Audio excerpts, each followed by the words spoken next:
Nneoma had always known her grandmother, Adan, was special. The old woman told the best stories, cooked the most delicious meals, and had a mysterious twinkle in her eyes whenever she spoke of hidden blessings. But when Adan passed away, Nneoma never expected to inherit anything more than memories, until the day she found the rusted metal box buried beneath the old mango tree in their compound. The box was heavy, its edges caked with dirt, and when Nneoma pried it open, her heart nearly leapt out of her chest. Inside, gleaming under the afternoon sun, were dozens of golden coins, each one engraved with strange symbols. She gasped, her fingers trembling as she picked one up. "Grandma left me treasure," she whispered, but before she could celebrate, a shadow fell over her. "Ah, what do we have here?" came a sly voice. Nneoma turned to see her uncle, Emeka, leaning against the tree with a greedy grin. His eyes locked onto the coins, and Nneoma quickly slammed the box shut. "Nothing, uncle, just old buttons," she lied, but Emeka wasn't fooled. He chuckled, rubbing his chin. "Buttons, Then you won't mind if I take a closer look?" Nneoma bolted, clutching the box to her chest. She dashed past the goats grazing near the compound, leapt over a sleeping dog, and ducked into the bustling marketplace. If there was one thing she knew, it was that word traveled fast in her village. If Emeka found out about the coins, everyone would soon be after them, including her mischievous cousin, Chitty, who could sniff out money like a bloodhound.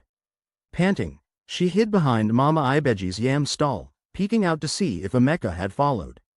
Just as she thought she was safe, a hand tapped her shoulder. She yelped, spinning around, only to find her best friend, Obi, grinning. "Running from trouble again?" he teased. Nneoma hesitated, then showed him the coins. Obi's eyes widened. "Whoa, you're rich, but why do they have those weird marks?" That was the question. The symbols didn't look like any language Nneoma knew. Maybe the village teacher, Mr. Balogun, could help. But as they hurried to his house, they spotted Chitty loitering near the well, his eyes sharp. "Hide the box," Obi hissed. Nneoma stuffed it into a sack of cassava a farmer was carrying, promising herself she'd retrieve it later. Mr. Balogun adjusted his glasses, studying one coin under a lamp. "Fascinating. These symbols are ancient, from a forgotten trade route. Legend says such coins were gifts from a king to those he trusted most." Nneoma's heart raced. "So, they're valuable?" The old man nodded. "Very. But be careful, many will want them." As if on cue, a loud commotion erupted outside. Emeka and Chitty were arguing with the cassava farmer, accusing him of theft. Nneoma groaned. They'd tracked the coins.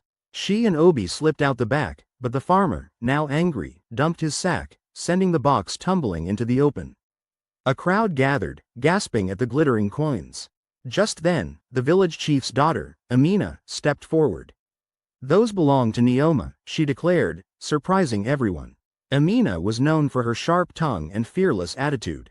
Emeka scowled. "Says who?" Amina crossed her arms. "Says me. And if you don't back off, I'll tell the whole village how you stole from the harvest festival last year." Emeka paled and retreated, but Chitty lingered, plotting. That night, as Nneoma hid the coins under her bed, she heard a faint scratching at the door. She grabbed a broom, ready to swing, only to find a small monkey holding one coin in its tiny hands. "Hey, thief!" she yelled, chasing it outside. The monkey leapt onto a roof, chattering loudly, and suddenly, a whole troop of monkeys appeared, tossing the coins between them like a game. Nneoma screamed, bringing the whole village running. What followed was the craziest monkey chase anyone had ever seen. Farmers, children, and even the village drummer joined in, climbing trees and tripping over chickens. Finally, Obi had an idea. He grabbed a bunch of bananas, luring the monkeys down.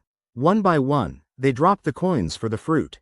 Breathless and laughing, Nneoma gathered the coins, but Amina pulled her aside. "You need a better hiding place." Together, they buried the treasure near the riverbank, marking the spot with a unique stone.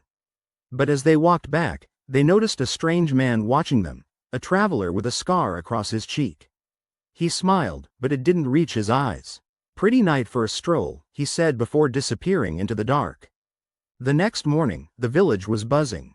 The stranger was asking about golden coins, offering a hefty reward. Nneoma's stomach churned. Who was he? Why did he want them? Mr. Balogun's warning echoed in her mind.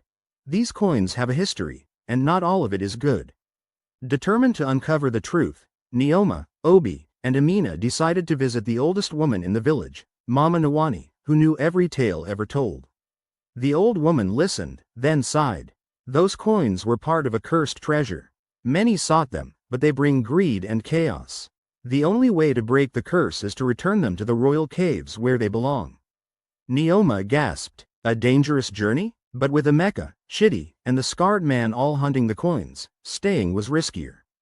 That night, the three friends packed supplies and set out, unaware that Chidi was sneaking after them, his pockets full of tricks. Nneoma, Obi, and Amina crept through the dense forest, the moonlight barely piercing the thick leaves above. The golden coins, now safely tucked into a small leather pouch, felt heavy around Nneoma's neck. Every rustle of the wind made her jump. Was it Chidi? The scarred man? Or something worse? Obi, ever the joker, tried to lighten the mood. Imagine if the curse turns us into goats, he whispered. At least we'd never run out of milk. Amina rolled her eyes. Speak for yourself. I'd rather be a lion, then I'd finally get the respect I deserve. Nneoma giggled, but her laughter died when a twig snapped behind them. They froze. Silence. Then, rustle, rustle, something was definitely following them. Amina grabbed a sturdy stick, Obi picked up a rock, and Nneoma clutched her pouch tighter. Suddenly, a small figure burst from the bushes. Chidi, Nneoma shouted. Her cousin grinned, his hands raised in mock surrender. Relax, it's just me. You didn't think I'd let you have all the fun, did you? Obi groaned. Oh no, not this troublemaker. Chidi winked. Troublemaker? Me? I prefer adventure enthusiast. Besides, you'll need my help when you meet the cave guardians. Nneoma frowned. Cave guardians? Chidi's grin widened. You didn't really think the royal treasure would be unguarded, did you? Amina narrowed her eyes. And how do you know about them? Chidi shrugged. Grandma Adan told me stories too, you know. Just because I like mischief doesn't mean I don't listen. Reluctantly, they let Chidi join them. He might be annoying, but he knew things they didn't. As they walked, he told them about the cave guardians, spirits disguised as animals who tested those who sought the treasure. Fail their test, and you'll be stuck in the caves forever, he said ominously. Just then, the trees thinned, revealing a wide river blocking their path. Great, Obi muttered. Now what? Swim? Before anyone could answer, a deep voice rumbled from the water. Who seeks to cross? A massive tortoise emerged, its shell gleaming like polished stone. Nneoma's jaw dropped. This had to be a guardian. The tortoise's eyes glowed as it spoke again. Answer my riddle. Or turn back. Chidi nudged Nneoma forward. Go on, adventure leader. Impress us. She swallowed hard. We're here to return the golden coins to the royal caves. The tortoise blinked slowly. Riddle me this. What can travel the world while staying in one corner? Obi scratched his head. A snail? The tortoise sighed. Wrong. Amina frowned. A tree? The tortoise groaned. Do I look like a tree to you? Nneoma's mind raced. Then it hit her. A stamp. On a letter. The tortoise's eyes twinkled. Clever child. You may cross. Its shell expanded, forming a bridge.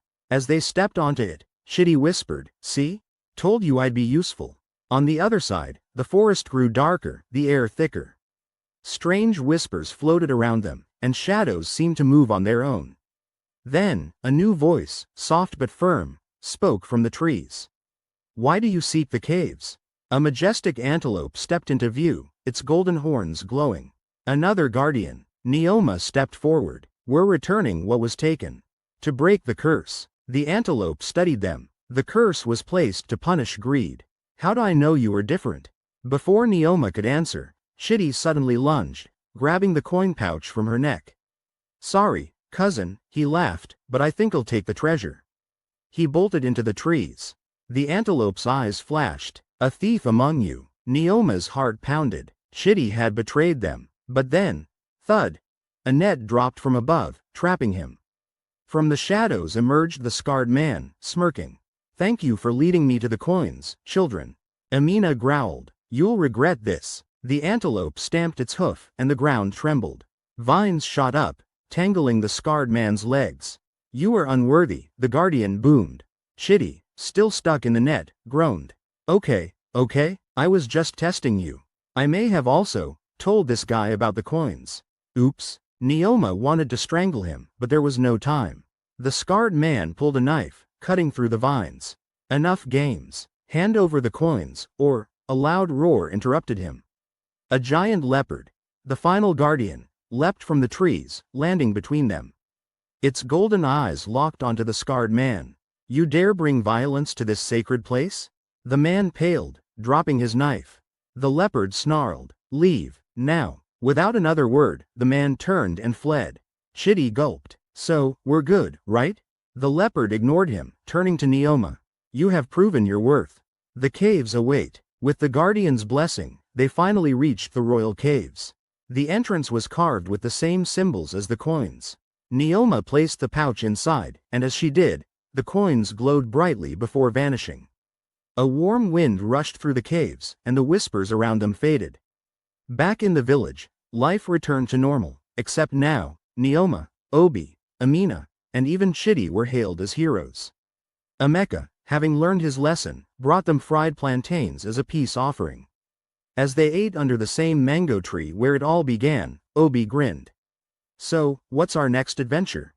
Nneoma laughed. Let's enjoy being curse-free for at least a week first.